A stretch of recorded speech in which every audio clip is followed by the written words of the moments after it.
Hello, bonjour. Welcome everyone to the 2025 Trademark Agent Skills Examination Candidate Orientation Session. My name is Jen Slobodkin and I am joined today by my colleague Tifan Camus. Tifan will introduce herself and explain the interpretation option to listen in French. Bonjour à tous. Hello everybody. I'm Tifan Camus and I work with Jen.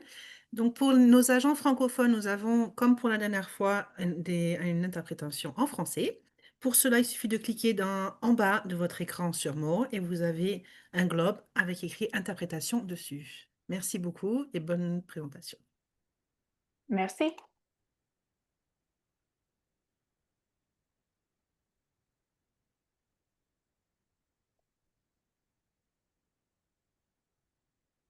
Tifan, will you go through the next slide? Yeah, sure. Oh, hang on a second. Sorry about that. No problem. So the agenda. So we're going to talk about many things. Just first, for your information, this webinar and the PDF as well of this presentation will be available on our website at a later date, I think today or tomorrow by the latest. So we're going to talk about the dates, the specifications, the exam platform, which hasn't changed since last time, the candidate instructions, the results and scoring, the process. Then if you have any questions, the floor will be yours.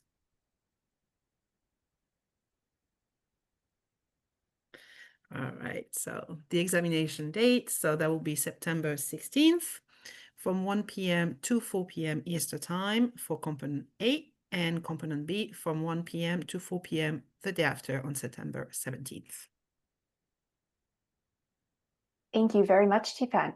I will just take a few minutes to go through the test specifications for the Trademark Agent Skills Examination. CPATA develops each examination using a set of test specifications that are approved by the registration committee to ensure that the exams test defensively. The test specifications, which you can find on our website, outline what an exam will measure in terms of content domain, as well as guidelines on how the content is to be measured.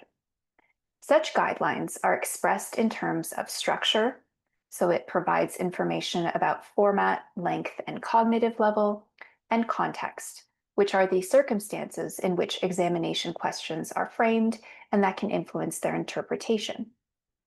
The content weights for the qualifying examinations were each set by a group of practicing agents with guidance from a psychometrician. These weights were informed by average criticality and importance ratings from the large-scale competency validation survey that was administered in September of 2022. The recommended content weights were then approved by the registration committee. The Trademark Agent Skills Examination is completed over 2 days. Each day tests a different component. Component A covers registrability and strategy. This is the component being written on September 16th. Component B covers prosecution, opposition, and Section 45 proceedings, and this is the component being written the following day on September 17th. The two components are scored together as a single examination. The examination uses a limited open book format with electronic access through the exam platform to the Trademarks Act and Trademarks Regulations. For Component B, candidates will also receive access to the NICE classification system through the exam aids section. Candidates are able to access these materials as secure but searchable electronic aids through the exam platform. This helps ensure that everyone has access to identical resources, reduces the risk of unauthorized materials, and helps to preserve the integrity of the exam. We have uploaded an instructional video on our website for how to search the exam aids. This is something you will do during the live proctor check-in that is scheduled for next week. So currently on the test platform that we have on our website, the search functionality that will be available on the platform is not currently in the test format. So that's why if anybody has tried to test searching the exam aids, they weren't able to do that in the same way that is showed on the video. So next week, when you do the check-in with the proctor, you'll be able to practice searching the exam aids like we show in the video. Just on that note as well, the secure browser has changed since the previous exam administration, which was held in the springtime.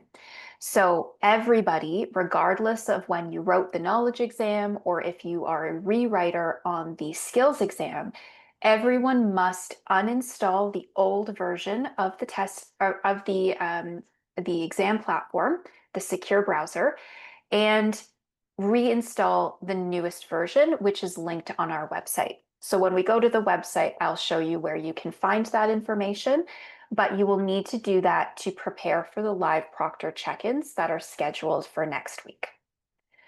So on the examination, just quickly, the last remark I'll make on the test specifications is that approximately a quarter of the exam is spent in each of the different 4 domains that we've mentioned. So 25% approximately on registrability and 25% approximately on strategy, 25% approximately on prosecution, and 25% approximately on opposition and Section 45 proceedings. So there's a total of 150 marks over both days that will be evaluated toward the trademark agent skills examination. The exam is administered using the computer-based platform that's supported by Paradigm Testing. The examination is remotely proctored using live proctors from Monitor EDU. French-speaking proctors are available upon request. Please contact the registration department as soon as possible to arrange for a French-speaking proctor if you would like to have one for the live proctor check-in next week, as well as for the examinations the week afterward. Here are the requirements for taking the exam. The specific technical requirements are available in the Instructions and Protocol Guide, which is published on our website. In order to complete the exams, you will need the following: a laptop or desktop computer, the most recent version of the secure browser, as Jen just mentioned. Please note there are French directions located at the bottom. You need to scroll to access them if needed. A mobile phone running at least Android OS 6.0 or Apple iOS 12.0 with a functioning camera and microphone. Google Meet app downloaded to your mobile device. A steady and reliable internet connection. Wi-Fi will be required for mobile streaming with a minimum upload speed of 1 megabytes per second. A 6-foot extension cord and phone cord, a phone stand or something to prop the mobile phone on, government issued ID, candidate ID, which will be provided on your confirmation of exam registration issued by CPATA. That email should come later today or tomorrow. And of course, a quiet venue. You must be alone in the room. Here are some tips for setting up your room. There is a video linked in the setup guide. Please keep these things in mind when setting up your testing environment. There should be adequate lighting. Walls should be blank. Your table or desk should be clear, other than your laptop computer. The areas beneath the desk and chair should be clear. The computer and mobile phone should be plugged in for the duration of the exam. You should have within reach a 6-foot extension cord and use it, if requested by the proctor, to move the computer and mobile phone. You should inform other individuals that may share space with you about your exam date and time, and confirm that they will remain quiet during the exam and will not enter the exam room. You must be alone in the exam room for the duration of the exam. No one can enter the exam room during the exam. And finally, non-required electronics and any security or recording devices in the room must be turned off and put away in a safe place so that you will not be able to reach them.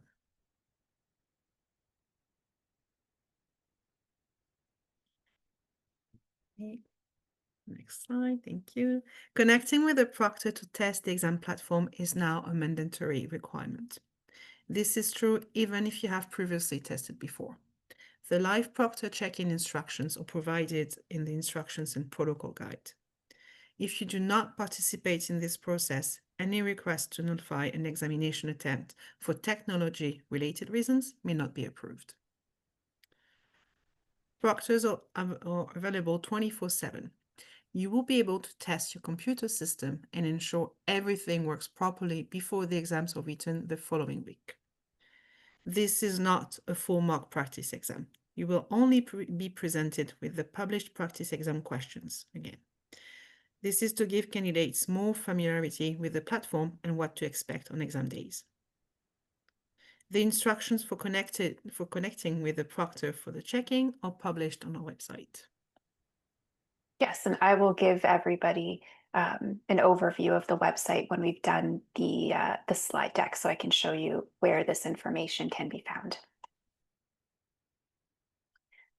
As Tifan mentioned, the check-in with the proctor next week is mandatory for all writers. You'll receive an email from Monitor EDU on Friday, September 5th, which is tomorrow, with further instructions. And that is just reiterating what is in the information and instructions protocol on our website. During the check-in, it's important to test the following activities: connecting with the proctor, launching the newest version of the secure browser. Don't forget to uninstall the old version and install the new version of the secure browser. You'll also want to test typing into the response boxes, editing your responses, moving between questions, so navigating between question 1, question 2, question 3, going back to question 1, bookmarking questions, changing the font size either to increase or decrease the font size, as well as changing the screen zoom, so you can zoom in or zoom out of the screen. And that might help for people who are having issues with the exam questions being cut off based on the size of their computer monitor. You also test the highlighting functionality and the strike-through functionality, and then you'll test accessing and searching in the exam aids, which I mentioned earlier is not currently available on the test version of the platform that we have on our website, but will be available through the new version of the secure browser that you will be testing next week and using for the exam the week afterwards. You will receive your candidate number on Friday when we send out the confirmations of registration, so there's no need to worry about not having a candidate number right now, but we'll send that out to you tomorrow. But in terms of preparation for the exam, we definitely want you to be testing your equipment. So that's why we have the live proctor check-in set up next week, where you can connect with a proctor anytime between Monday and Friday. And we strongly suggest actually that you do that in the environment where you're actually going to be writing the exam. So if you're writing the exam at home, then you should be doing the live proctor check-in at home in the room that you're going to be writing the exam.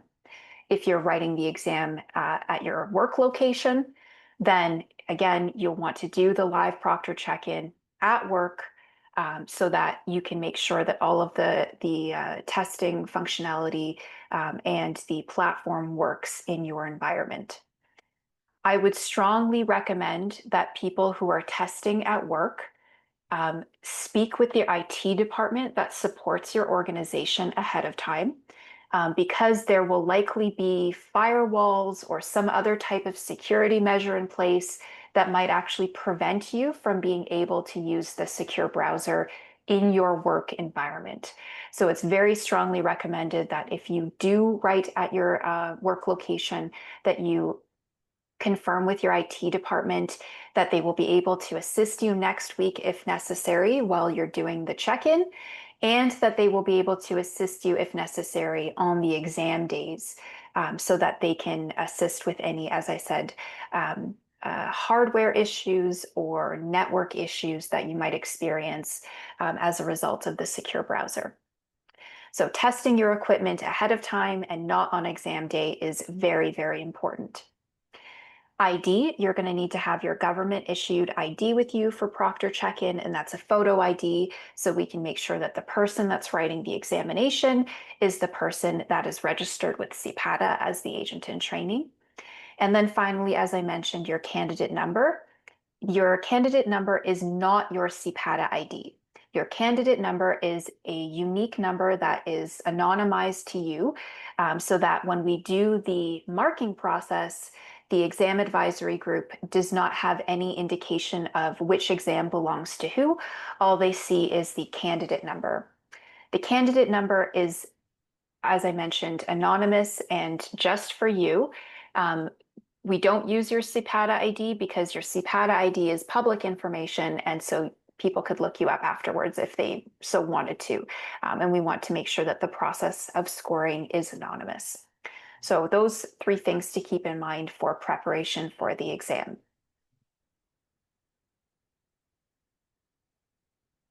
Thank you, Jen. So on exam days instruction.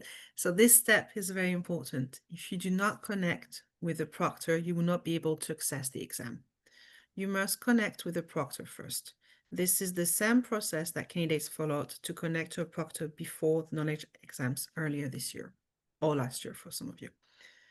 The proctor will go through the registration process, check your ID, do the room, security and system check, and provide you with the login information, exam link and login credentials. It is important that you connect with the proctor before the exam start time, before the exam start time at 1 p.m. Proctors often assist in more than one candidate login to the exam. So to help ensure everyone starts on time, it is helpful to connect starting around noon and no later than 12:30 p.m. Eastern Time. All of these instructions are provided in the instructions and protocol guide on our website. Yeah, so just as a reminder to connect with the proctor, have Google Meets app pre-downloaded on your cell phone, and that Google Meets app is the secondary camera that's used for proctoring. Make sure you have your government picture ID and candidate number ready, and then after you complete the check-in with the proctor, they'll release the codes. At some point, you might have to be waiting for a little while after you've checked in, but before you start the exam. And that's because, as Tifan mentioned, proctors are often assisting more than one candidate log into the exam.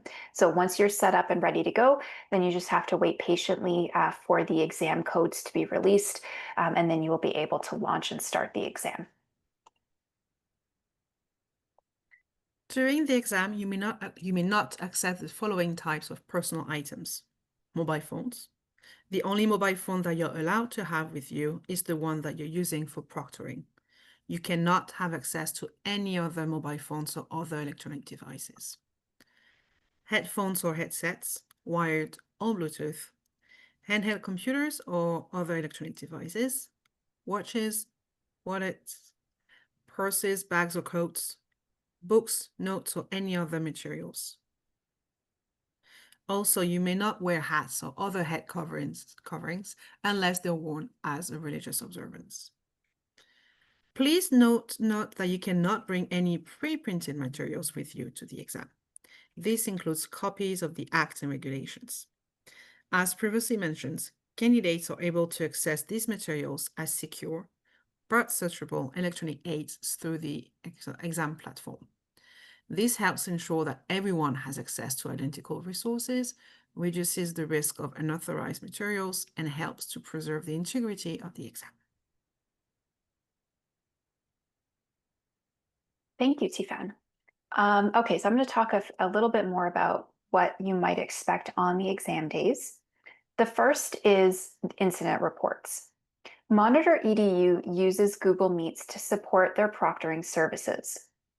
You can see the instructions for downloading the applications in the candidate guide and on our website. This allows exam sessions to be recorded. The recordings are saved with Monitor EDU for a finite period of time. Therefore, if something occurs during your exam that you think CPATA should be aware of, please send a request to Monitor EDU at schedule@monitoredu.com, which is in the candidate guide, with your name, candidate number, and the date of the exam when the incident occurred, to request that they share the exam recording with CPATA for further investigation. These requests must be submitted to Monitor EDU prior to the release of the examination results. Please see the candidate guide on our website for these details. Snacks and water. I realize that everyone will be writing this exam on 3-hour chunks over a 2-day period, and so we don't want anybody to get dehydrated or faint from not eating anything. So you may have a drink with you, but it must be in a clear vessel. That means a clear bottle, a clear cup, a clear glass, etc. It cannot have any labels on it. If you have a bottle with a label on it, you have to remove the label. You may also have snacks with you, but they must be in clear Ziploc style bags so that the proctor can see what is in the bag. Alternatively, a clear container, Tupperware container, something like that would also be acceptable. Please tell the proctor at the beginning when you're checking in that you have snacks and water with you during the exam so that they are aware. You'll also get an email confirmation from Monitor EDU the Friday before the exams that will provide you with the same protocol for exam days and some system setup information that you should already have because you've gone through the live proctor check-in. So you're going to get 2 emails from Monitor EDU. You'll get an email tomorrow from them that gives you information about the live proctor check-in next week. And then next Friday, you'll get another email from them just confirming that the exam is happening on September 16th and 17th and providing you with links as well to connect with a proctor at that time. Earplugs. If you wish to wear earplugs during the exam, they will need to be new foam earplugs that are still in the package. Candidates must open the package of the new earplugs in front of the proctor on the exam day. Candidates must advise CPATA if they wish to use earplugs prior to the start of the exam so that the proctors can be informed. Jewelry. To support the integrity and security of the exam process, you'll be asked to remove any jewelry before the exam. That includes earrings, necklaces, bracelets, etc. Further, it doesn't say this on the slide, but any kind of glasses that are Bluetooth enabled or they are smart glasses, and by glasses I mean eye spectacles, they are not permitted during the examination. So you need to wear normal glasses that aren't connected to any electronic devices whatsoever in order to write the exam. Scrap paper. Each candidate is permitted to bring 2 pages of blank paper or lined paper and 2 writing utensils, either a pen or a pencil, etc., to each day of the examination, as the ability to jot notes on scrap paper can facilitate cognitive processing, reduce memory load, and support accessibility. However, candidates who opt to use scrap paper will be required to destroy the paper in front of the proctor at the end of the exam. The electronic notepad will still be available in the exam aid section of the platform for those that wish to take notes through the platform rather than on a piece of paper. Multiple monitors, so that means multiple computer monitors. Candidates can only use 1 monitor, but may choose which monitor they use if they have more than 1. So for example, on my desk, I have my laptop monitor, and then I have another monitor that is connected to my laptop. If I wanted to write the exam on the larger screen, then I would have to either close my laptop screen or put something over the laptop screen that covers it so that only 1 monitor is in use at one time. Monitor EDU can assist you with setting that up and setting up your room during the live proctor check-in if you have any questions about that. Bathroom breaks. Time is not added back for bathroom breaks, but they are permitted. The exam is only paused or time is only added back for those candidates who have approved accommodations ahead of time. When a candidate leaves the testing area for a bathroom break, regardless of whether they have accommodations or not, proctors will perform another security check when the candidate re-enters the testing area. Candidates who are absent from the testing area for an extended period of time, for example, longer than a couple of minutes, or who take frequent breaks will be flagged for exam security. If security issues are detected, the candidate's examination attempt may be invalidated. Technical issues. In the event of any technical issues, candidates must get the proctor's attention. This will allow the candidate to communicate with the proctor, who will be able to assist them. Time is only added back or the exam is paused, only if the issue was beyond the candidate's control. Alrighty. Thank you, Jen. You have a maximum of 3 hours to complete your examination. All exams will be submitted 3 hours after you have started your exam. It is your responsibility to ensure that your environment is adequate for testing. The examination is being displayed in the language of choice you selected on your registration form. Please answer in the official language of your choice, English or French. This one may be, Jen, if someone wrote French and wants to answer in English, they can, right? And vice versa. Yes, that's correct. Yeah, because that question came up a little bit earlier this year. Mhm. Computer problems, internet-related difficulties, and connectivity issues, including problems resulting from a power outage, should be directed to the live proctor during the exam. As this is an individual examination, you're strictly forbidden from consulting any other individuals or materials. Late start. Any time missed due to late start, which was not attributed to a technology issue, will be deducted from the total examination time. Read the questions carefully. Exam 8 translations. A PDF of the French version of the exam has been included as an Exam 8 in the platform. You can review the French questions using that PDF if needed throughout the exam. Exit survey.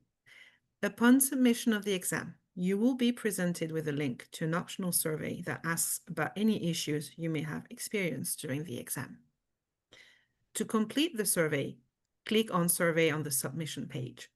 A new window will open with the survey questions. Please complete the survey and click Submit.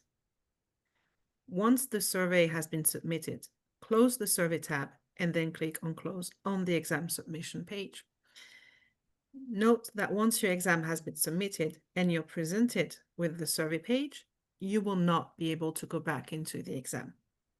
The system will ask you to confirm you wish to submit your exam before the submission is made. Okay, thank you, Tifan. Let's take a quick look at the exam platform, which everybody on this call should be familiar with, given that you've already written the knowledge examination. And once we've gone through the slide deck, as I mentioned, we'll go through the website as well, and we'll launch the test version of the exam platform, and I'll show you what some of these things are in real time. But once you've connected with the proctor and you've been checked in, you'll receive the link to the exam and your login credentials. After that, you will see the exam on the dashboard and click on Start Test to begin the examination.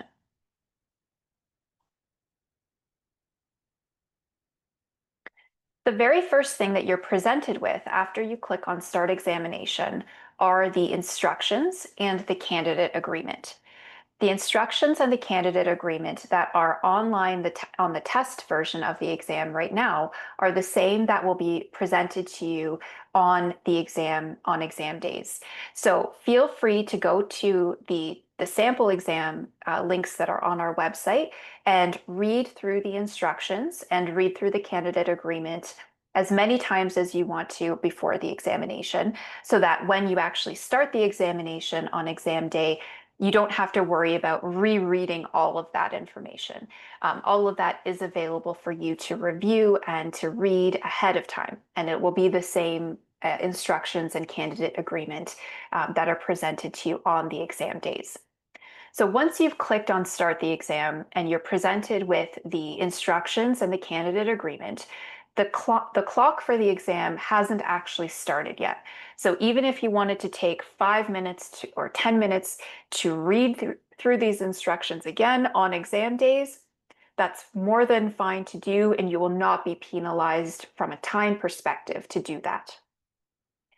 Once you get to the candidate agreement, you have to click accept and then start in order for the examination to actually launch. If you don't accept the candidate agreement, then you won't be able to proceed with the examination. So once you've launched the exam, once you've accepted the candidate agreement and you click on start, then the actual exam form will be presented to you. And I'm going to go through on a couple of slides how to navigate between questions and review your answers, as well as some of the sample views that you might experience on the actual exam day. It's important to know that you have different options for navigating through the questions on the platform. You can use the previous or next buttons. You can click on the question numbers at the bottom of the screen, or you can navigate to attempted, incomplete, or flagged questions using the question review function that are in the bottom right-hand corner of the screen. That being said, we strongly recommend that candidates confirm that all questions have been answered before they submit the examination. You will see that on the knowledge exam, there was 135 questions. So that was much easier to accidentally miss a question on the knowledge exam than it is on the skills exam. On the skills exams, there are way fewer questions, even though they take you quite a bit of time to do. But you're able to see the questions that have been answered because they are highlighted in blue. Questions that are green have not been answered yet. So if you look at the example on the screen, questions 29, 30, 31, and 32 all have responses entered in for them. And then questions 33 onward to 37, 38, they're in green. They have not been responded to yet. So when you've completed the exam and you think you've answered all of the questions, just make sure you take a look at that question navigation bar at the bottom of the screen and make sure all of your questions have been highlighted in blue so that you know that you've answered all of the questions before you submit your exam. As I mentioned, you can also click on the question review section, and I encourage everybody to do that to ensure that you have answered all of the questions before submitting the exam. So again, you can see the attempted questions, so the questions that you have provided responses to. You can review incomplete, so those are the ones that you have not provided a response to. And I just want to clarify for a second that incomplete means you haven't entered anything into the response box. If you've even entered one character into the response box, it will mark it as complete because it shows that you've added something to that response box. So if there's a question that you've partially answered, but you haven't fully answered yet, that's not going to show up on the incomplete list. That will show up on the attempted list.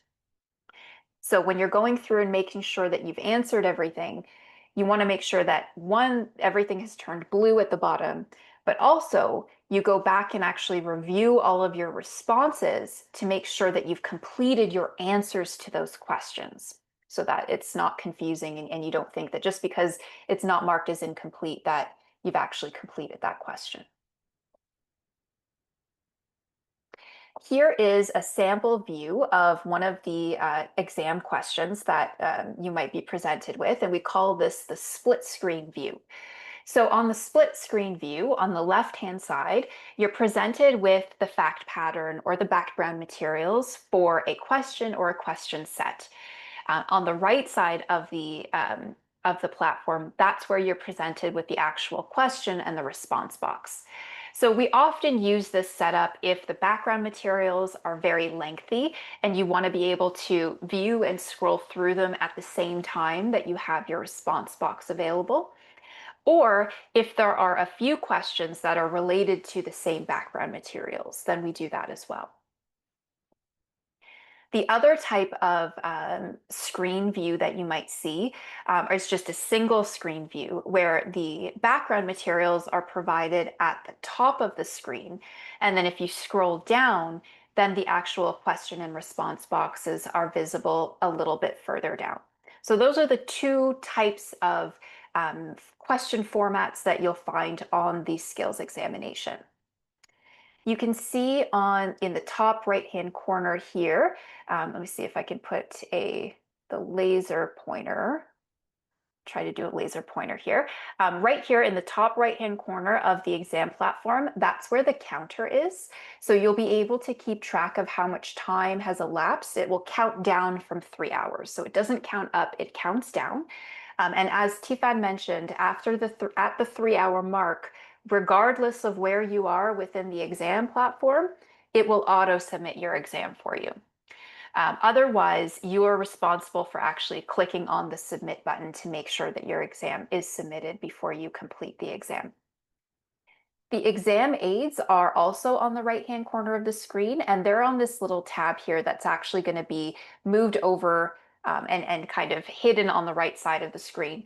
If you click on the exam tabs button, if you will, then this little screen will come out, and that's where you'll be able to access the notepad, the electronic notepad, as well as the electronic versions of the exam aids that you're going to have access to.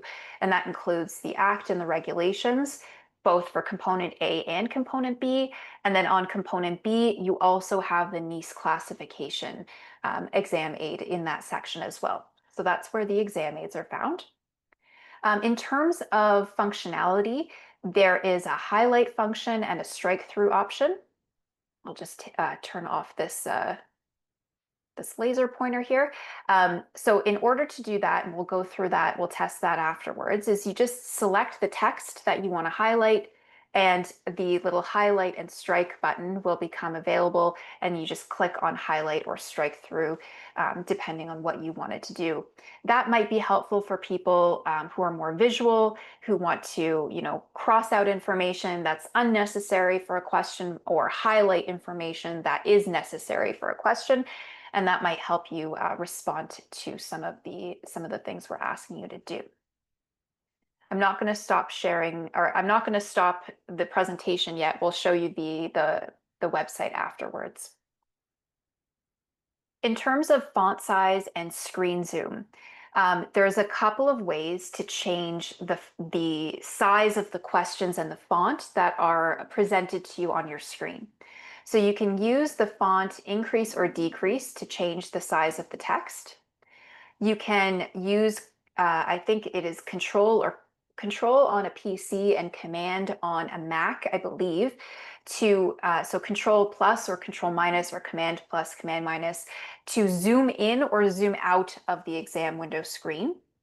And then you can also review the questions in the exam aids. So as Tifan mentioned earlier, the exam aids will also have a PDF of the actual exam in both English and in French. So if for whatever reason you want to review the question in the other language that is presented to you, then you can do that through the exam aids. Or if you just want to clarify something and make sure that what's being presented to you on the screen is the same as in the PDF, then you can check that way as well. This can be helpful for candidates with smaller monitors where the text may be cut off for some questions. So the platform is developed to be responsive to monitor size. However, in some cases, for some candidates, on the right side of the question or the right side of the screen, some content might be cut off for you. And so this is where using the font increase or decrease or zooming in or out of the window screen will help you to be able to see the full question if that is something that you've experienced or that you experience during this upcoming administration. We have added a link to our website with a short video that demonstrates how to use the search functionality on the secure browser. And again, you'll be able to test this next week during the live proctor check-in while you're doing that with the proctors. But for the Act and regulations, you can use the table of contents and click on the section that you want to jump to. So if you go to the table of contents in the exam aids and then click on one of the sections that you want to jump down to, then it will jump down to that section on the PDF. And then for all PDFs, including the exams themselves, there will be a search field where you can type a keyword and it will search the document for you. I know that the screenshot is really small, but there'll be a small magnifying glass that you can click on, and then a window will pop up where you can enter the word that you're looking for, and then it will let you go through the different instances that match the keyword that you've entered. So those are two different ways that you can more easily search through exam aids rather than scrolling through very large documents. Couple of troubleshooting tips to pay attention to. So there could be some things that happen during the exam. Hopefully nothing happens during your exam, but it's always good to know what to do in case something does happen. One of those things could be a power outage. A power outage, as we all know, is a sudden loss of electricity that interrupts the exam delivery or causes test takers' devices to shut down. If a candidate loses power and the device shuts down, then first and foremost, you need to remain calm. If the computer is off, then the exam timer should automatically be paused. The candidate should get their proctor's attention to let them know what has happened, and then they can guide them on what to do next. Monitor EDU will escalate issues to CPATA. I am available via a separate meeting with both Monitor EDU and Paradigm, and I am available during that entire exam time so that they can let me know if there's any issues that occur, and then we can talk through possible solutions for those candidates. Network connectivity issues. Problems with the internet and internet connectivity can prevent test takers from accessing the exam platform or cause the exam to freeze or disconnect. If a candidate has internet connectivity issues, they'll need to let the proctor know right away. The proctor will then ask the candidate to restart the computer. While this is happening, if the candidate has access to the internet router or modem, they will need to restart that as well. And this is why I mentioned that if you're not writing at home, that you should provide your IT team with a heads up that you might need their assistance if something happens during your exam. If the issue does not resolve itself, Monitor EDU will escalate to CPATA, and again, we will talk through possible solutions. Other technical issues or software malfunction with the platform. Issues with the exam software, such as errors, bugs, incompatibilities, or crashes that interfere with the exam delivery or prevent test takers from progressing through the exam, might occur. Hopefully they don't, but they might happen. If a candidate experiences any of these issues, again, they need to contact the proctor right away for troubleshooting assistance. It's strongly recommended that as soon as something happens, you notify your proctor and you get their attention so that they can help resolve the issue with you rather than having you frantically and panickingly try to do it yourself. They are able to pause the exam for you. They're able to talk to me. They're able to talk to Paradigm if there's technical issues with the platform itself. And that is it's better for the team to help you resolve those issues and for you not to lose any time than for you to try to do that yourself. And remember, if you experience any issues, you need to get the proctor's attention. So Tifan is going to explain how to do that. Thank you, Jen. If you need the proctor at all during an exam, please say your name and raise your hand and wait for the proctor to connect back through audio with you. Proctors can manage more than one test taker at the same time. So if it takes them a minute to respond, it could be that they're assisting another test taker. If they do not respond, please pick up your phone and wave at the camera or hold your phone so they can see that you need something. Please do not disconnect from the video chat without talking to the proctor first. Thank you, Tifan. Now I would like to turn our attention to results and scoring. So I'll give you a little bit of background first, and then we'll get into the performance reports. There is no single method to determine a defensible pass mark for all tests or purposes. different methods are suited to different circumstances. And as a licensing body, CPATA needed to select an approach to standard setting based on the purpose of the examination, which is to assess entry-level competencies, as well as how closely the method aligned with assessment goals. For a high-stakes licensing examination, in other words, a test with important consequences, the selected standard setting approach should relate to the purpose of the exam, be appropriate to the level of complexity of the competencies that are being assessed by the exam, be appropriate to the specific format of the exam. So we used a different standard setting methodology for the multiple choice knowledge exam than we are for the performance-based skills examination. Be supported by scholarly research that supports its use, and for practical reasons should reflect the availability of resources, which include time, expertise in statistical analysis, and availability of subject matter experts. In 2023, the Registration Committee approved the methodologies which are used on the new examinations to determine the pass marks. For the skills examination, they approved the borderline regression method. The borderline regression method allows the pass mark to be set using test performance from all test takers for an administration and is particularly suited to small-scale assessments because it uses data from all examinees in the derivation of a cut score.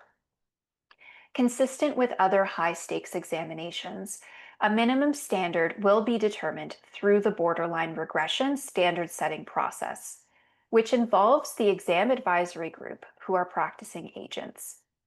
The exam advisory group will evaluate each test taker using a standardized marking guide and then provide an overall impression of the test taker's ability on strategy, on registrability, on prosecution, on opposition in Section 45 proceedings, using a standardized rating scale. The pass mark is based on the relationship between test scores and the overall impression ratings of the test taker's performance.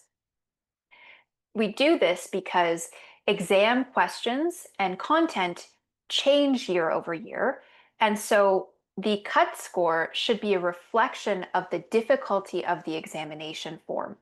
And that's why we moved away from an arbitrary pass mark that is set before the exam, which was used for the legacy examinations, toward this more defensible standard setting approach and methodology.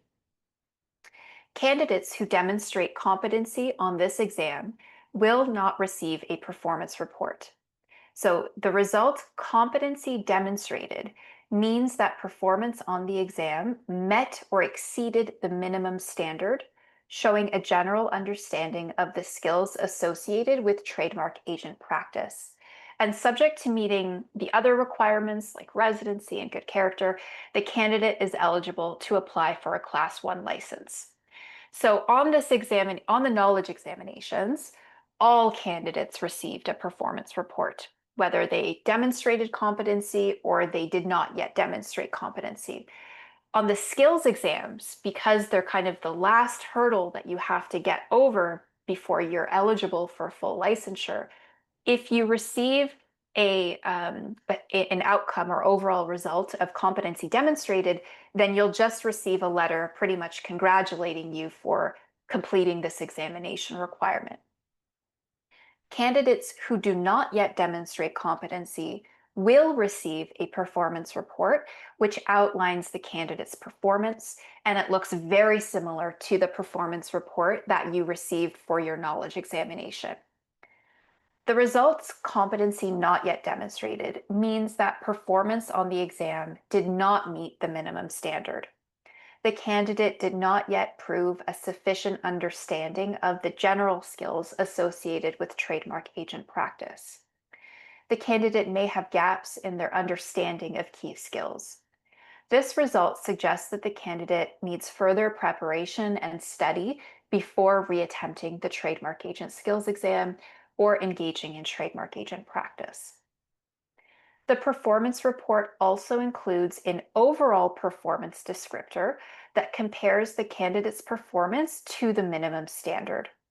This information, along with measurement variability data, informs an estimate of how close the candidate's performance was to the passing standard.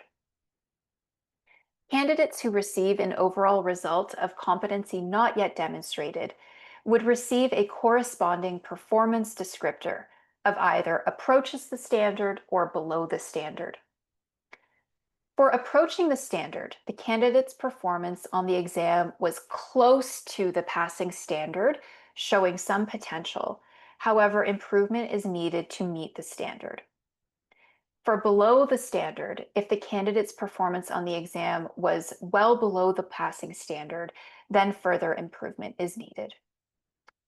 Finally, the performance report will list the skills areas tested on the exam, as well as the percentage of marks on the exam related to each area.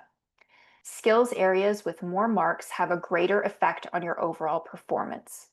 As I mentioned while we were talking about test specifications, you can see that for the trademark agent skills exam, each skills area has roughly equal weighting on the overall examination. The performance details show whether your performance in each skills area met, which means is equal to or exceeds, or is below a minimum threshold that is set for each area. The area level thresholds are set using data from the standards setting process. It's important to keep in mind that only the total score determines the overall result of the exam. There is no separate pass mark for each skills area. Stronger performance in one or more areas can offset weaker performance in others. Keep in mind that the area level results are based on fewer questions than the overall result, making them less reliable for predicting future performance. For this reason, the meets or below insight should only be used to help candidates better self-assess their skills in these areas, but do not represent a definitive statement of their ability. We also understand that test takers may be used to seeing specific scores on their exams, and that these scores provide a tangible measure of performance.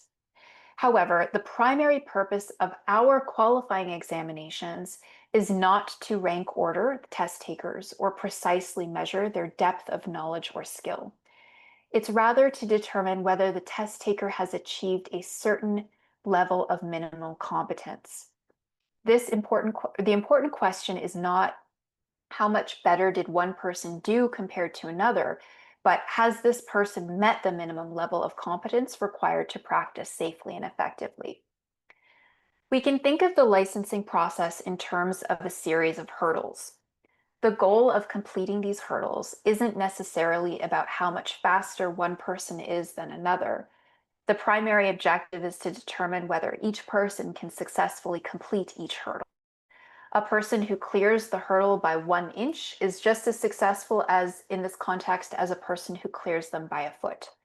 In a similar vein, our qualifying examinations work more like a series of hurdles rather than a race against competitors. As such, the score isn't as meaningful as the overall decision of competency demonstrated or competency not yet demonstrated. We can also think of the pass mark as analogous to a height requirement for amusement park rides. When you approach a ride, there is a sign usually indicating a height that guest must be a certain height tall to ride the ride. And the point of this measure isn't to see who the tallest person is, but to ensure that everyone on the ride meets the minimum height for safety reasons. Similarly, our exam isn't about who achieves the highest score, but whether each candidate has reached the necessary height or level of competence to practice the profession safely and effectively. In addition, focusing on the result rather than numeric scores may reduce unhelpful competition amongst test takers, which can lessen test-related stress. Our goal is to ensure that each licensed individual is qualified and competent. We have chosen this methodology and this method of reporting for our exams because we believe that this method best serves that purpose. The approach focuses on the goal of achieving general proficiency rather than encouraging test takers to chase after a high score or even to chase after a minimum score. Finally, you might be wondering if you can challenge your result. The short answer is no, you cannot challenge your result. The long answer is the process used to create, administer, and score the CPATA skills examinations employed psychometric best practices at every stage to ensure that it is valid, reliable, defensible, and fair. From a development perspective, practicing agents were recruited to develop the exam forms in accordance with the approved test specifications. They were required to adhere to a development guide which outlined fundamentals, recommended practices specific to developing constructed response and performance-based questions, and writing conventions that apply to all items of various types. After the exam forms were developed, they underwent a rigorous review process to ensure that the questions were appropriate and the answer key was correct. This included a pilot test, where independent subject matter experts, in other words, agents who were not involved in the exam development, actually took the exam and reviewed it for alignment to the test specifications to make sure the exam focused on must-know concepts rather than obscure information. Context, whether the contextual information respected and represented a diversity of contexts so that candidates from a wide range of populations were able to understand the content. Constructed response best practices, whether facts and materials maintain expected length, cognitive complexity, and difficulty, and that questions and materials were as short as possible while supplying enough information to answer the questions, and that questions were clear and free from tricks, they're plausible, and that they're realistic.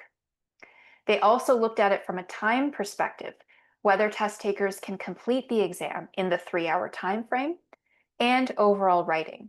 Was it error-free, simple, clear, concise, consistent, logical, and inclusive? The exams also underwent a psychometric review. A psychometrician, who is someone that is an expert in defensible assessment, was involved in the development of the exam form and key to confirm that they adhere to defensible, valid, and reliable practices. Finally, there was a translation review, where bilingual practicing agents from the exam advisory groups reviewed the translations to ensure that exam forms were equivalent and meant the same thing in each language. We've actually added another step to this. So we piloted the exams in English, and we also piloted them in French. And that's to make sure, again, that there is equivalency in meeting between the English and the French versions of the examination.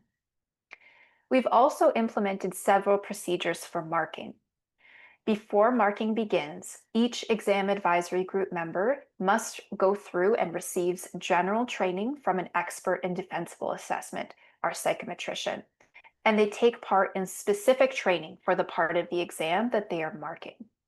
They also complete practice exercises known as calibration exercises to ensure consistency in scoring between candidates.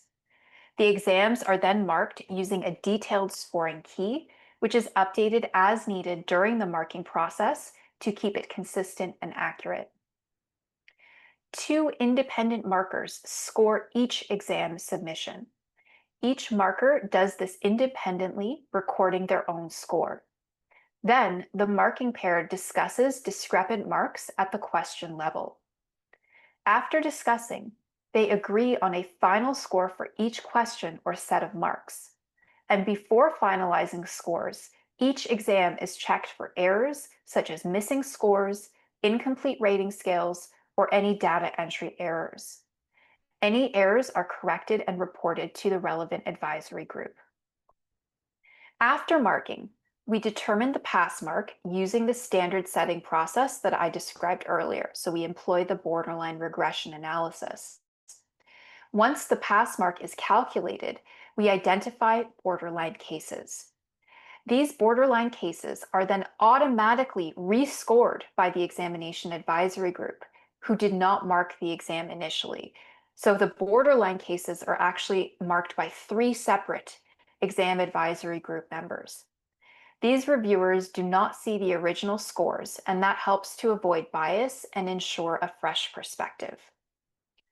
Once the initial review is done and the reviewers receive the original notes and scores without knowing who made them, this information helps ensure that important perspectives are not overlooked, helps maintain consistency in scoring, and ensures the review aligns with exam standards.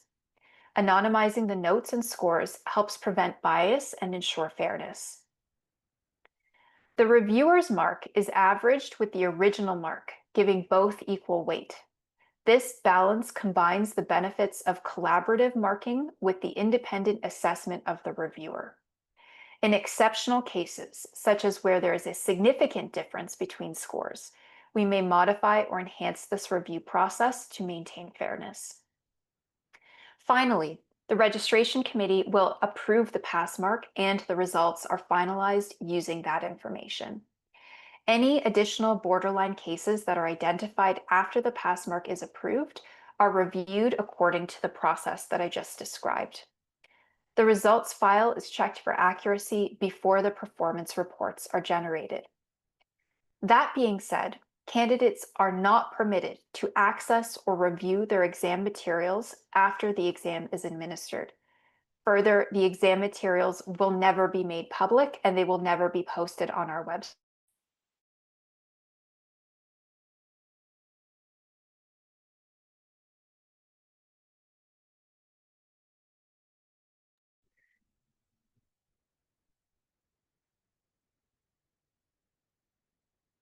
Where they are provided to candidates.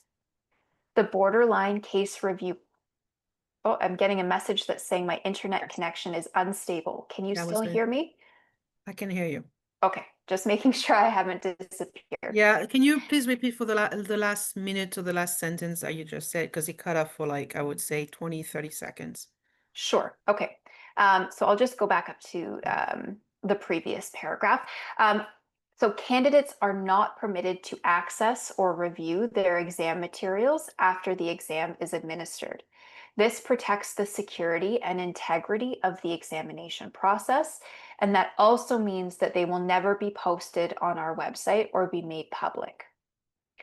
To address any concerns about this change in process, because the legacy exams, we did make public those materials, we've implemented many checks and controls to verify the accuracy of the skills exam results before they are provided to candidates. The borderline case review process happens automatically and at no additional cost to the candidate.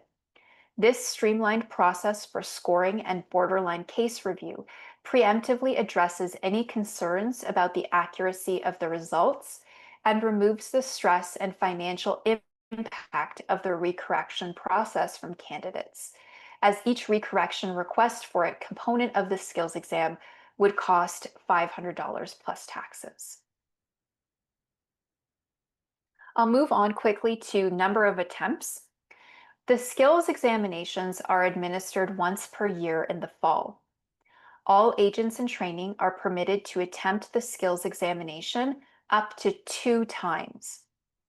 Agents in training who do not attempt the skills examination within 2 years after they complete their training program will be required to provide and complete a remedial training and education plan before being able to attempt the examination. Agents in training who do not demonstrate competency on the skills exam after 2 attempts will be required to provide and complete the remedial training and education plan as well. So I'll give you a couple of scenarios.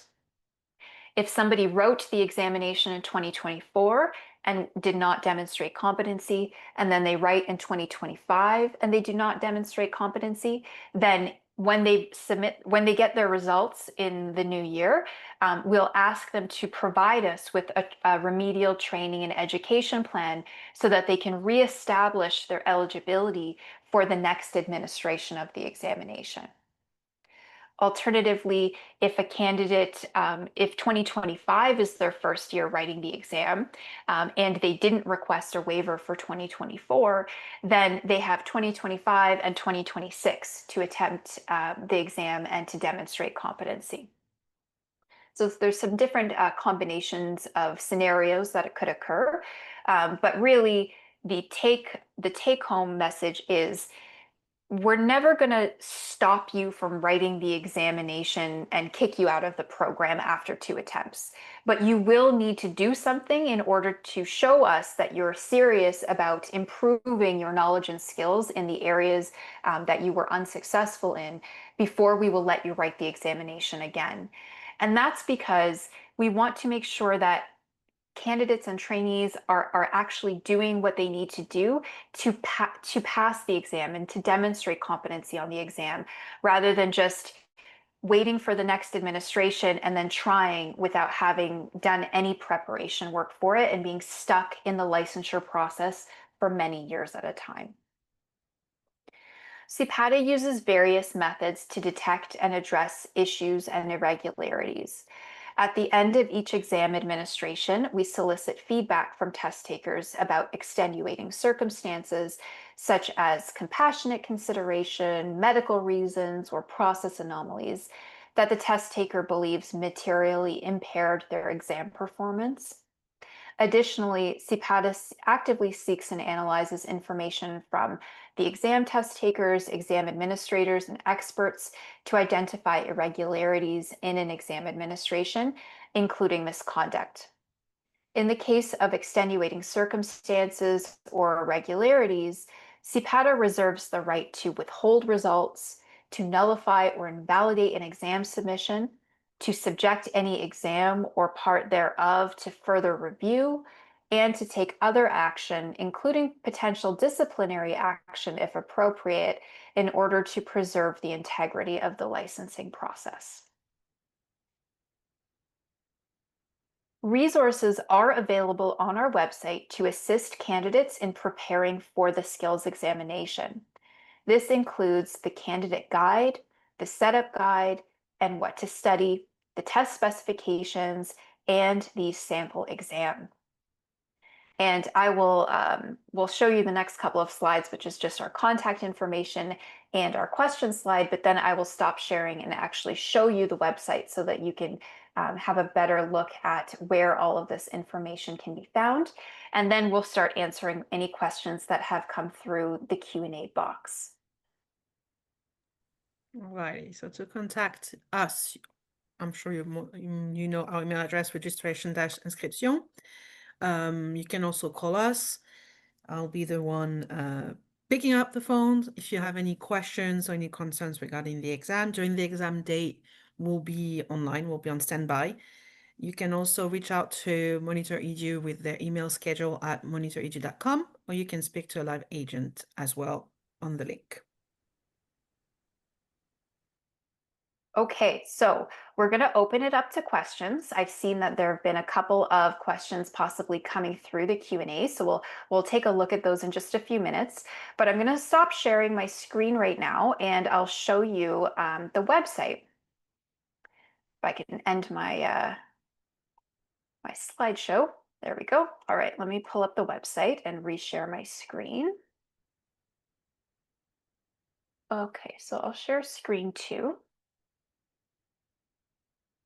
All right, so you should be seeing the preparation trademark agent qualifying examination screen. And if you click on the Francais button at the top, then you will get the French version.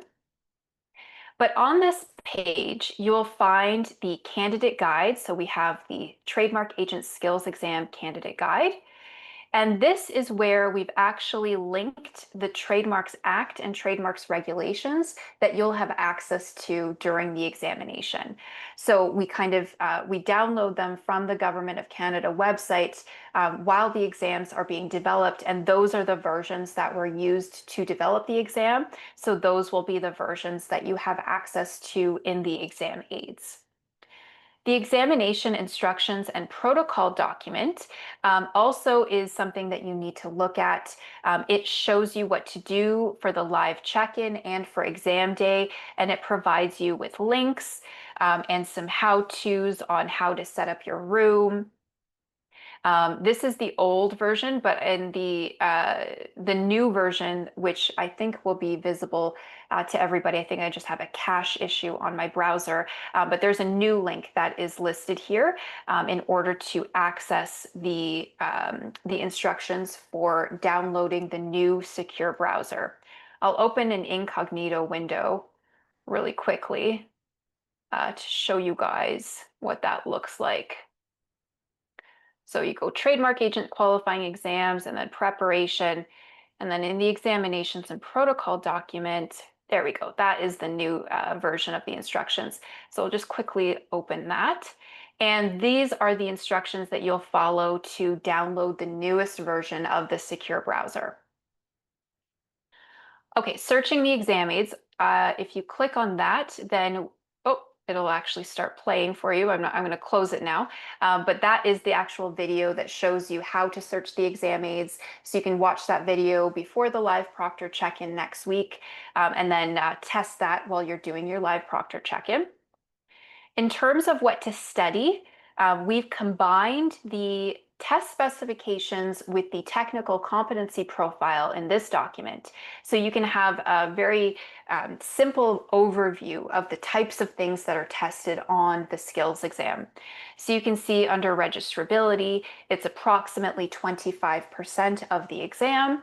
And these are the types of things that we will ask you to do for registrability. Plan a trademark search, interpret search results, assess distinctiveness, assess likelihood of confusion. Same with strategy, so identify a client's needs and goals. Prosecution, classify goods and services, opposition in Section 45 proceedings, assess grounds of opposition. So this is, again, where we've combined the technical competency profile with the test specifications in one document, so you can easily see approximately how much of the exam you'll be asked to do in certain areas or certain activities. The test specifications themselves are the same thing that I showed you on the slide at the beginning. So it gives you the breakdown, it gives you how much time on each day, the cognitive level for the exam, and then the contextual variables. We have the sample knowledge exams, which all of you have already passed, so we're not going to go through that. But we do have full sample exams for each component of the exam. So this is the sample component for component A. Little disclaimer there about the sample, some instructions, and then here is what question 1 would look like on the exam. So you'll likely see very similar types of questions on the exam. Might not be exactly the same, but very similar types of questions with different fact patterns provided to you. So you can see comment on the client's needs and goals. So that was part of the strategy section of the competency profile. A recommending filing strategy. Then there's question 2, question 3, all the way down. And the sample exams were actually developed using content from previous legacy exams, but we just adjusted them to fit the new format of the examination. So if you see material on there that you have seen on legacy exams, then that's why. We were just able to provide you with an example of what each component looks like. And then if you look at the component answer key, then it provides you with the exemplary response, so the sample response. If somebody provided this response for question 1, then they would receive full marks for that question. Sample responses for all of them. So again, it's not to be, it might not be exact, and there is no predictive value for the sample exams, but it's just so that you have a better understanding of what the actual exam questions are going to be asking you to do. Then if you scroll down a little further, you'll find the computer-based exam platform links. So if you click on the first one, then this is the screen that you're going to see on the actual examination administration day. So this is what I was referring to earlier when I said you can come here to read the instructions, because the instructions are the same, and read the candidate agreement as many times as you want before the actual exam administration. If you click on accept and then start, then it will launch the sample exam for you. So we've only programmed 3 of the questions for each of the sample components onto the platform to give you an idea of what the platform will look like and help you test the functionality. So up here, you can see in the top right-hand corner, we have that counter counting down from 3 hours. Over here on the right, we have the exam aid. So if you click on that tab, then you have access to the act and the regulations, and then the alternative, the other language of the exam. So we can have it in French as well as in English. You also have access to the notebook where you can write notes to yourself. This is a test. If you close that and open it back up, then your notes will still be there. You can also practice highlighting. So I've just highlighted that paragraph and striking through that paragraph. But say you didn't actually mean to do that and you want to remove that strike through, then you just re-highlight or reselect, I guess I would say, the text and then click on remove, and that will remove the strike through for you, or it will remove the highlight for you. So in terms of typing into the response box, you can't just click anywhere in the response box and that won't work. You have to click in the top left-hand corner of the response box in order for the cursor to become available. So you can see just typing this is a test, and you have some additional functionality in the response box where you can bold or italicize or underline different things if you wanted to do that, change the font size, etc. Down here in the bottom left corner, you'll see I've added a response to question 1. So question 1 has turned from green to blue, but I haven't done anything for questions 2 or 3 yet. So they're still listed as green. You can also see underneath that I've completed 1 of 3 questions. So I've completed 33% of the examination. And then right beside that is the font size functionality. So you can click on the largest size font if you really want a very large font size, or the medium size font. And then you can also, increase the zoom or decrease the zoom in order to see more or less of the exam screen while you're doing the examination. You're then able to click on question review, and that's where I've indicated you can, if you click on review attempted, then the questions that you've answered will show up there. You can click on incomplete, and then the questions that haven't been completed yet will be visible there. And then if you bookmark a question, which is flagging the question, then you can review any questions that you bookmarked for yourself. And you might bookmark a question, for example, if you want to come back to your answer, you've started it, but you haven't completed it, or you want to review your response. So you click on review flagged and your bookmarked question will be visible. So I'll just unbookmark that and I'll click on review all for all of the questions to come back. So you can see here, if I want to click on next to get to the next question, then it's showing me question 4. This is question 4 of the sample. You can see what that looks like on the left side, and on the right side, you can see the response box. And if you click on next again, you'll see the 3rd question of the sample, and that is that single screen view where you have the background material and questions at the top, and then the response box underneath there.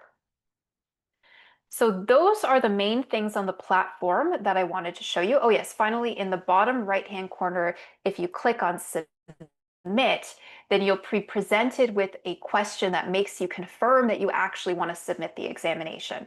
So if you accidentally click on submit, it's not going to automatically submit your exam for you. It will ask you to confirm that first. So I'm going to click on yes.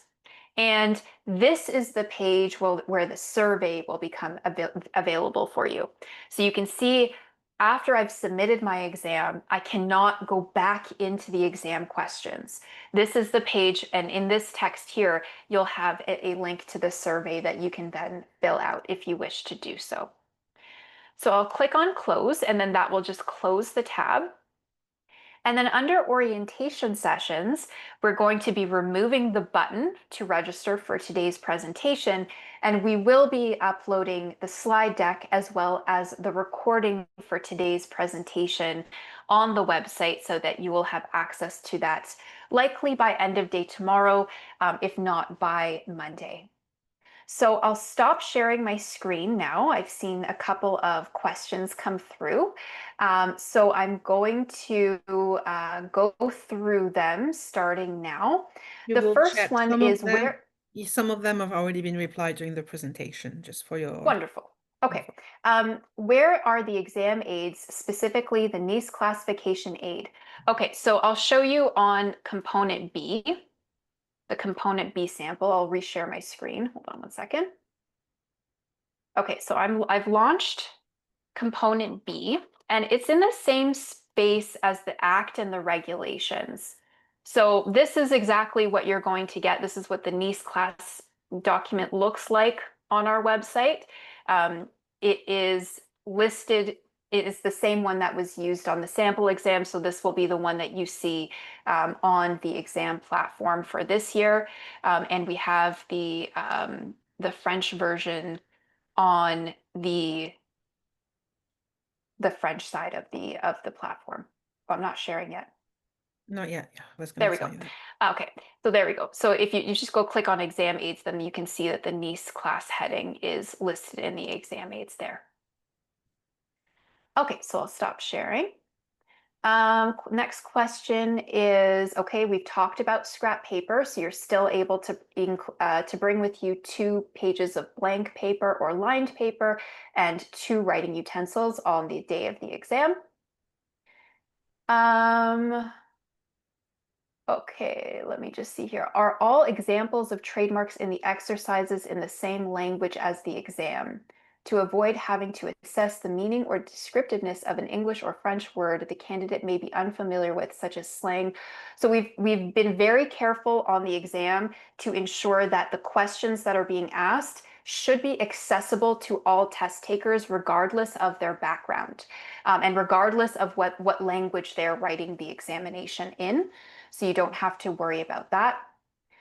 The legacy materials are not available on our website. They've all been removed from the website because the new exams are very different from the legacy exams, and we don't want to have any confusion over what type of question we're asking, or the type of or the expectation for the examination. Tifan, I'll let you read the next one for me. Right, so she's asking if the number of marks for a question is linked or indicates the number of elements of reply that they need to provide. So I guess they're asking, if it's 2 marks, should I provide a long answer? If it's 3 marks, should I? Yes, so the number of marks that are associated with a response. So if a question is 1 mark, then there's probably one important piece of information that you need to be providing as part of your response. If there are 5 marks associated with something, then you will need to provide more information, but it's not necessarily a 1-to-1 ratio. So if something is 5 marks, it doesn't necessarily mean you say 5 things and you get 5 marks for that. That's not always the case. Okay, I think we've already gone through the NACE classes and what that looks like on the website, so I won't respond to that. Is the performance criteria in that 2-page document comprehensive of everything we need to know for the skills exam? Was that what they were referring to, the what to study? Yes, so that document combines all of the information from the technical competency profile with the information from the test specifications. So it's not necessarily the case that all of those bullet points under registrability are tested on the exam, but those are the types of things that could be tested on those questions. And so it's important that you know how to do those things. So as I mentioned before, you should not be using the legacy exams to prepare for the new exams. You should look at the sample exam on our website to get a better idea of the type of questions and the type of background materials that you'll be provided with. But I still wouldn't even only use the sample exam as preparation. What I would do if I was a candidate writing this exam is I would go to my supervisor, my training supervisor, and I would go through the list, the bullet points for each one of those areas and go through and say, do I know how to do these things? And if there's anything that I'm not sure if I know how to do, then work with your supervisor on some real life examples on actually assessing distinctiveness or outlining a client's needs and goals. Practicing those skills are what actually is going to help people be successful and demonstrate competency on the examination rather than studying legacy exams. So really, I would be using real life scenarios and the work that you're doing as a trainee with your supervisor to go through and actually do some of that work with real life examples and get some practice in that way. The next question, are graders looking for one correct answer, or can multiple different answers still earn full marks? That is a very good question, and I will say it depends on the question. For some questions, there really is only one correct answer, in which case that's the answer that they'll be looking for. In other cases, there could be multiple different answers that could earn full marks. And so that's why I said that during the marking process, the key is updated if the exam advisory group members come across responses that could earn full marks but aren't currently represented in the marking key.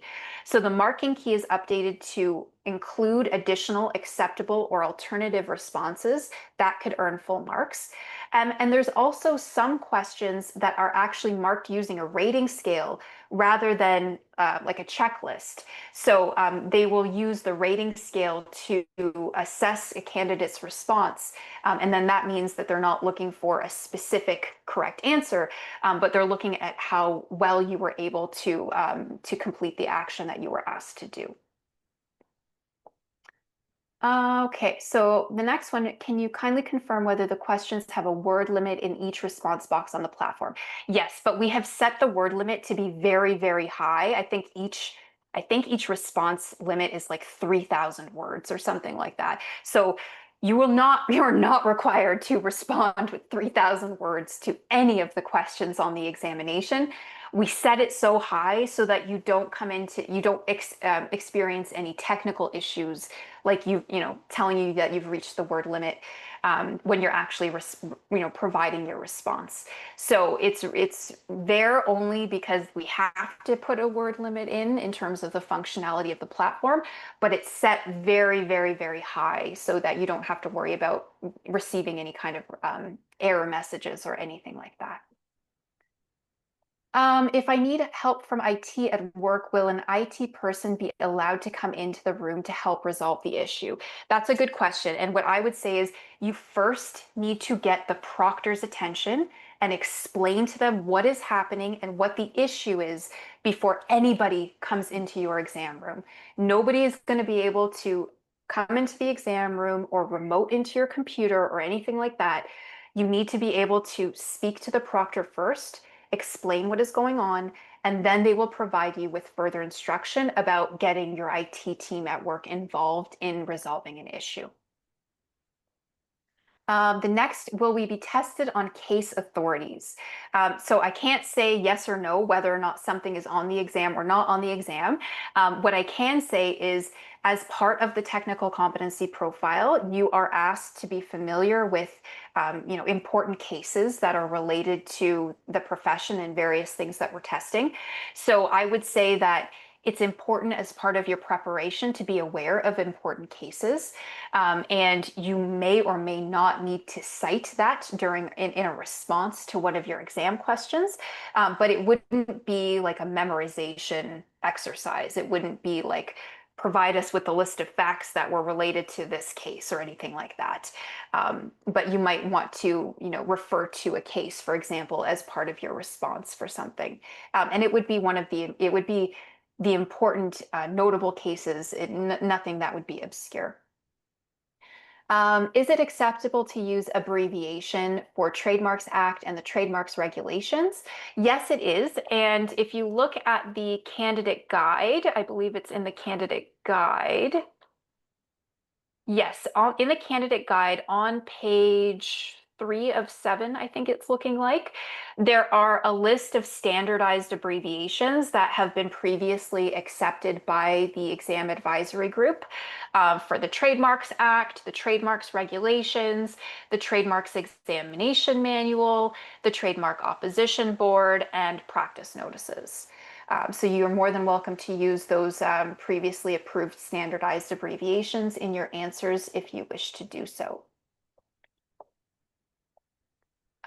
Is it possible to provide more creative answers than what is in the provided example answers? Yes, so as I mentioned before, the sample exams really are there for informational and preparatory purposes. They're intended to offer prospective test takers a general understanding of the type and format of questions that may appear on the exam, as well as demonstrate the level of detail that is expected in responses. The sample exam does not represent the full range of topics, difficulty levels, or types of questions that may be encountered on the actual exam. The actual exam may contain questions that differ significantly in form and content. Performance on the sample exam should not be taken as an indicator of future performance on the corresponding skills exam. The sample is not intended to predict exam outcomes and should not be used as the test taker's sole preparation material. The sample answers provided are for illustrative purposes only. They represent one of several possible approaches to answering sample questions. Actual exam responses may vary, and there may be multiple valid ways to address a question. Exam content and policies are subject to change, and while we aim to keep our preparation materials up to date, the sample exam and answers may not reflect the most current version of the actual examination. Using the sample materials does not guarantee success on the actual skills exam. Examinees are encouraged to engage in comprehensive study and preparation to enhance their understanding of the subject matter. Obviously, the actual examination content is confidential. So those are the kind of caveats that are listed at the beginning of the sample examination.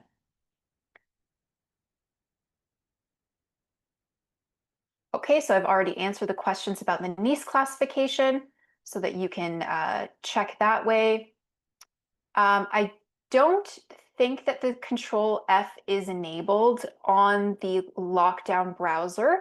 I think that searching the exam aids the way that I showed you in the video and on the slide would be the best way to do that. However, next week when you're doing the live proctor check-in, you're more than welcome to test Control F or Command F if you're using a Mac, I think, to see if that works to find something on the exam platform, like a keyword.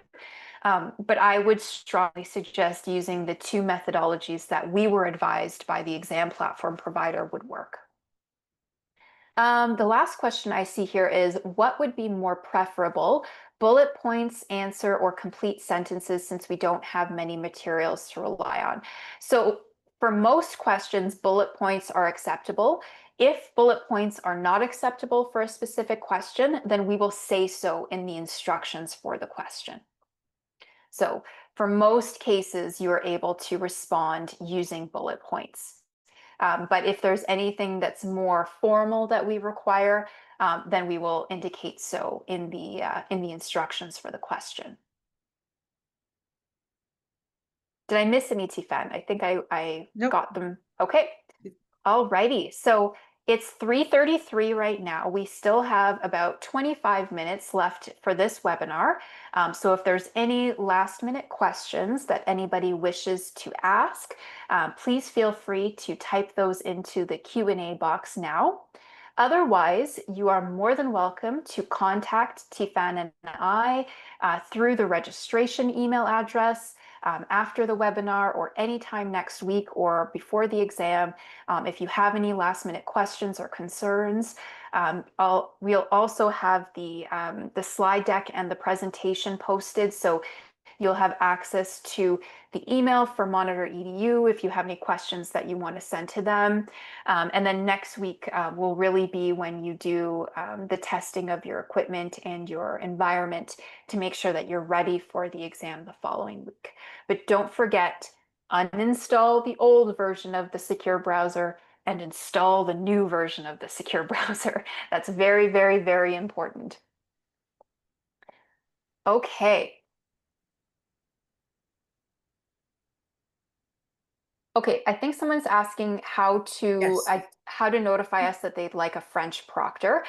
So Yes. really all you need to do is send an email to registration, and then we will confirm with Monitor EDU. We will send an email back to you and we'll copy Monitor EDU on that email saying that this candidate is requesting a French proctor for the live proctor check-in as well as for the examination days. And that will be coordinated for you. So you just need to email registration and we will notify Monitor EDU and keep you in the loop on that request. Okay, so while any last minute questions or comments come through, I would just like to thank my co-presenter as always, Tifan. You are fabulous. And I would also like to thank our interpreters and our other CPATA staff that are on the call, Dana and Andres, just making sure that things are running smoothly and we're on track. And we have our recordings all in place. So thank you, everybody. And thank you to our attendees for participating and listening to the session today. We wish you best of luck on the exams in a few weeks. And if there's anything that we can do to assist and support you, please let us know. Thank you all very, very much. And I'll just wait another few seconds just in case any last minute questions or comments come through. Otherwise, I will say thank you, merci. Have a lovely rest of your day and afternoon or evening, depending on where you are in the country. And that's it. That's it for us.